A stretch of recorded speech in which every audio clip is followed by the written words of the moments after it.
Oh haus setani akan kekayaan, kegilaan macam apa kau menghantar baik yang kaya maupun yang miskin. Yang kaya hidup untuk emas mereka, berhala cemar dari roh mereka yang rusak. Yang miskin hidup dengan membenci yang kaya karena emas mereka, dan bahkan meski mereka tidak membunuh orang kaya secara fisik, mereka mengutuki yang kaya dan mengharapkan segala macam kejahatan menimpa yang kaya. Tidaklah cukup untuk sekedar tidak melakukan yang jahat, orang bahkan harus tidak berharap melakukannya. Dia yang mengutuk dengan mengharapkan malapetaka dan kematian adalah sungguh seperti dia yang membunuh secara fisik, sebab dia menginginkan kematian dari orang yang dibencinya.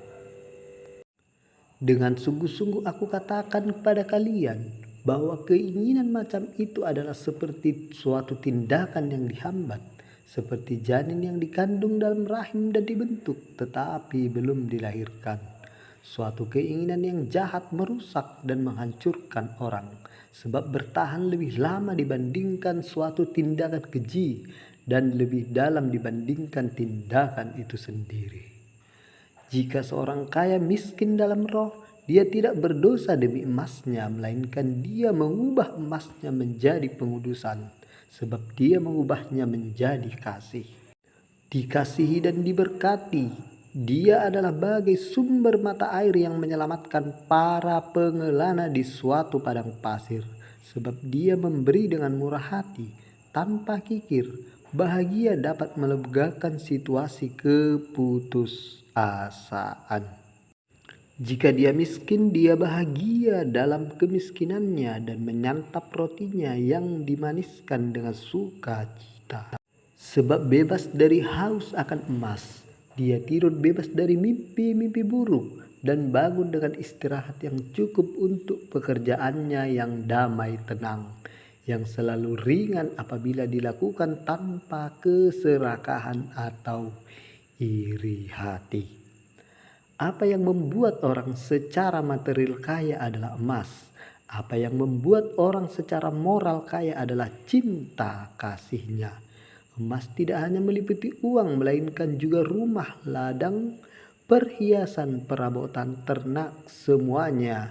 Dengan kata lain yang menjadikan hidup kaya secara material. Cinta kasih meliputi ikatan darah atau perkawinan, persahabatan, kesehatan intelektual, pelayanan umum. Seperti dapat kalian lihat, jika untuk kelompok yang pertama seorang miskin dapat berkata, "Oh, sejauh menyangkut aku, sepanjang aku tidak iri terhadap mereka yang kaya, aku baik-baik saja sebab aku miskin. Dan dengan demikian aku terpaksa puas dengan keadaan." Menyangkut kelompok yang kedua juga seorang miskin harus hati-hati, sebab juga seorang yang paling miskin dapat kaya dosa dalam roh. Barang siapa secara tidak wajar terikat pada sesuatu berbuat dosa. Kalian mungkin berkata, jadi apakah kami harus membenci kekayaan yang Allah berikan kepada kami? Jadi mengapakah ia memerintahkan kami untuk mengasihi ayah, ibu, istri, anak-anak kami dan berkata, "Kasihilah sesamamu seperti dirimu sendiri"?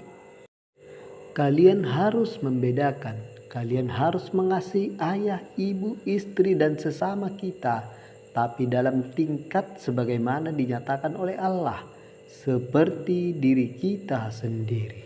Sementara Allah harus dikasihi melampaui segalanya dan dengan keseluruhan diri kita.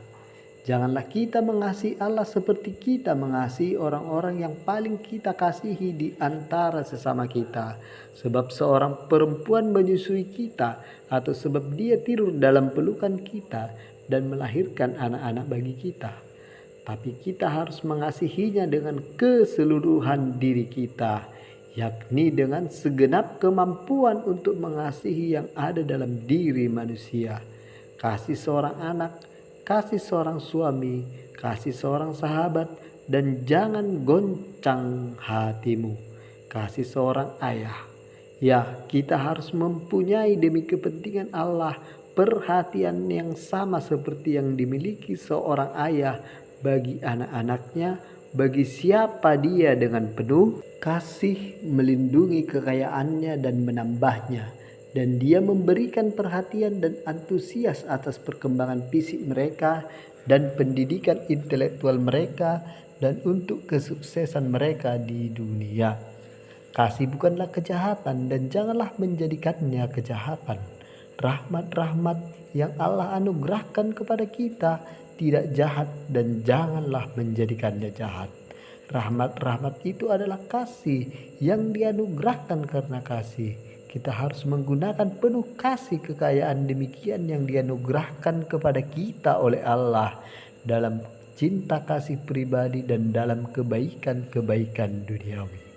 Dan hanya Dia yang tidak menjadikan berhala kekayaan yang demikian, melainkan menggunakannya untuk melayani Allah dalam kekudusan, memperlihatkan bahwa Dia tidak memiliki dosa keterikatan terhadapnya. Orang lalu mengamalkan kemiskinan suci dalam roh itu yang menjauhkan dirinya dari semuanya guna menjadi lebih bebas untuk mendapatkan Allah, kekayaan maha mulia, mendapatkan Allah yakni memiliki kerajaan surga.